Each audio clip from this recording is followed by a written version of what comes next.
There is a sheet of paper and a business card on your table in front of you. There are 2 QR codes on the back of the piece of paper.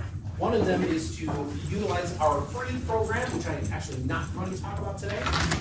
And then the other one is if you'd like to know more about the services I am going to talk to you about today. And the business card is me, and there's my email address on there if anybody wants to email me. And then there's a QR code on the back of that to set a time to talk to our sales team. So I'm going to get rolling.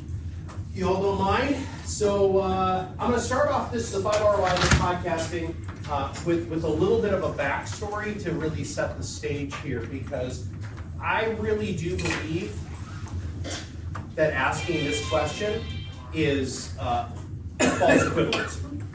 Okay, so saying that is there an actual return on investment for podcasting is an incredibly loaded question. I am going to answer it, but I think without context, it won't make any sense.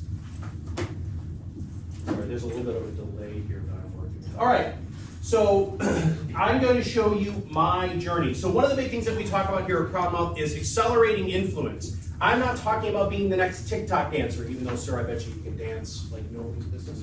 I'm not talking about being the next Instagram model, the Kardashian. I'm saying you guys compete in what's called the expertise economy, which means you have to be more influential. More influential you are, you will stop talking to skeptics and you will start interacting with things, okay? It's the entire foundation of everything that we built over the last 7 years, all right? This is my influence journey. Okay, so very recently I was listed as one of the top 41 most influential people in financial services. I didn't know about it. I'm really grateful for it. It makes me terribly uncomfortable.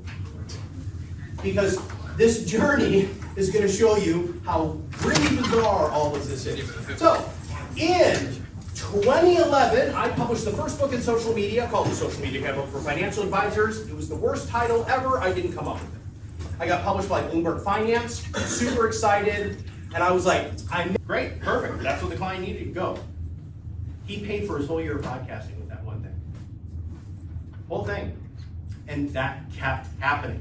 Because what we do is we take that estate planning attorney's podcast, and we chop it up into a whole bunch of other pieces and post that for you on social, because Lord knows you aren't going to post on social. I've given that to, so many times. So perfect. So I've handed beautiful pieces of art to advisors and say, please post this. People are going to love it. Okay, I'll get to it. And then you sneeze, and phone rings, and you just forget it. So we now post for you. It's entirely secure, SOC 2, the whole 9 yards. So we post for you to make it so you're going to actually communicate with your audience, and it helps you build your audience. Next, COIs. We have an entire system called the guest system. That estate planning attorney went through a process before they came on Jeremy's podcast. We have a form that they have to fill out, right? Which is bio, headshots, all of those things that we need. And then we say, the price of admission for you to get access to my client base is you have to promise you're going to share this with yours. So estate planning attorneys generally have a lot more clients than you do because they have a transactional business, right? It's a transaction. All of a sudden, that estate planning attorney, that CPA, that real estate agent, that divorce attorney, whoever your COIs are, now will share your podcast with their entire audience. And in social media, you tag them in the post, and now you also notified them that that came out. Okay? That is real return on investment. How many estate planning attorneys do you actually want? Okay, let me rephrase the question. How many of you have been consistently giving referrals to an estate planning attorney and not getting reciprocal things? Okay, I mean, everybody, right? I mean, if you've ever referred somebody to a CPA, they're like, oh, here's what they'll say. I don't feel comfortable just referring only to you. Really? Okay, screw you. Get them on podcast, right? Because now, the other thing about that's an entirely endorsement and testimony. Because here's the deal. Why would they come on your podcast? They didn't think you were a great financial advisor. Well, they probably wanted access to your audience, right? But the audience doesn't know that. The audience thinks you gotta be great, or why would Jane be on your podcast? Okay, that's it. Now, net new assets is the last one. If you create a true integrated marketing plan, which is what our panel was all about today. So you've got FMG, you've got the website, all of their content services that they create. You've got White Glove, which do seminars and webinars, and you've got us in the middle. Now, that was by design because we all together can create integrated marketing.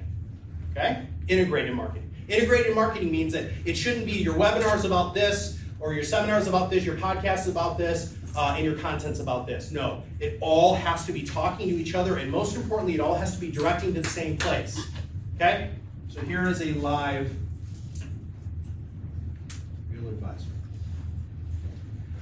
So this gentleman right now is listed in the top 10 retirement podcasts in the nation. You can look it up. It is called Retirement Revealed. Been a client of ours for quite a while. He has a